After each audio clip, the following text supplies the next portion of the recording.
آپ جب معراج پر گئے، اللہ نے آپ کو آسمانوں پہ بلایا تو آپ نے اللہ تعالیٰ سے بات کی، یا اللہ آپ نے ابراہیم علیہ السلام کو خلیل بنایا۔ خلیل کہتے ہیں جس کی دوستی دل میں پکی ہو۔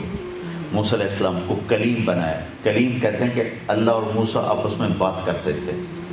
موسیٰ علیہ السلام زمین پر، اللہ اوپر، تو آپس میں بات ہوتی تھی، تو اس کو کلیم۔ اور داؤد علیہ السلام کو اپنے لوہا نرم کر کے دیا۔ داؤد علیہ السلام جب لوہے کو پکڑتے تھے نا تو وہ بالکل موم بن جاتا تھا، بالکل نرم ہو، دھاگے کی طرح اس کو ایسے کر دیتے، اور اس سے وہ زرہ اس زمانے میں ہوتا تھا، لوہے کا لباس جو لڑائی میں استعمال ہوتا۔ سلیمان علیہ السلام کو اپنے ہوا تابع کر کے دی۔ سلیمان علیہ السلام تخت پر بیٹھتے تھے تو ہوا اٹھاتی تھی۔ اب تو جہاز ہوتے ہیں، کبھی لیٹ ہو، کل میرے سر درد کی ایک وجہ کہ 20 گھنٹے مسلسل سفر، 5 گھنٹے جہاز لیٹ ہو گیا، پونا گھنٹہ تو ہمارے اوپر لندن پہ چپ پھرتا رہا، تو وہ ایک دم پیچھے سے بھی جاگے ہوئے، تو سلیمان علیہ السلام کے تخت کو ہوا اٹھاتی تھی، اور نہ کوئی آگے ونڈ سکرین ہے، اور نہ اس کے کوئی پر ہیں، ہوا اس کو لے کے چلتی تھی۔ جہاں چاہتے تھے اتر جاتے تھے، جہاں چاہتے تھے اٹھا کے لے جاتی تھی، ہوا ان کے تابع ہو کے چلتی تھی۔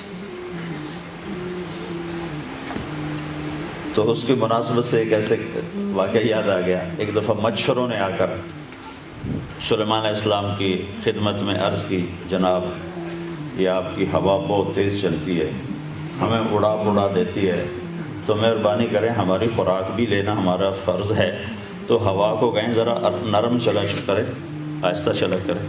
سلیمان علیہ السلام نے فرمایا تو ٹھیک ہے بھائی، اس کو بھی، مجرم کو بھی بلاؤ، ملزم کو بھی بلاؤ۔ تو جب ملزم آیا، ہوا آئی تو مچھر آپ پہ اڑ گئے، تو مچھر آپ پہ اڑ گئے۔ تو ہوا ایسے تابع تھی کہ تخت اٹھاتی تھی اور یوں لے کے چلتی تھی۔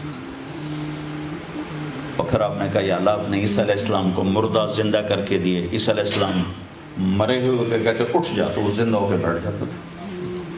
تو آپ نے کہا یا اللہ مجھے کیا دیا ہے، میرے لیے کیا ہے؟ تو اللہ تعالیٰ نے فرمایا میرے محبوب تجھے وہ دیا ہے جو کسی کو نہیں دیا۔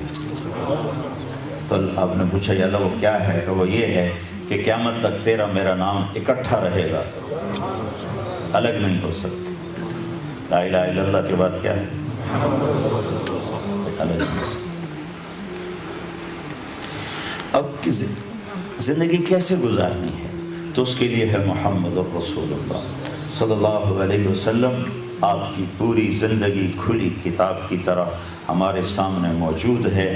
اس کے پیچھے پیچھے چلو، پھر چاہے لندن میں رہو، چاہے نیو یارک میں رہو، مدینہ میں رہو، دلی میں رہو، لاہور میں رہو، اللہ کی رحمت آپ کے سر پر ہے۔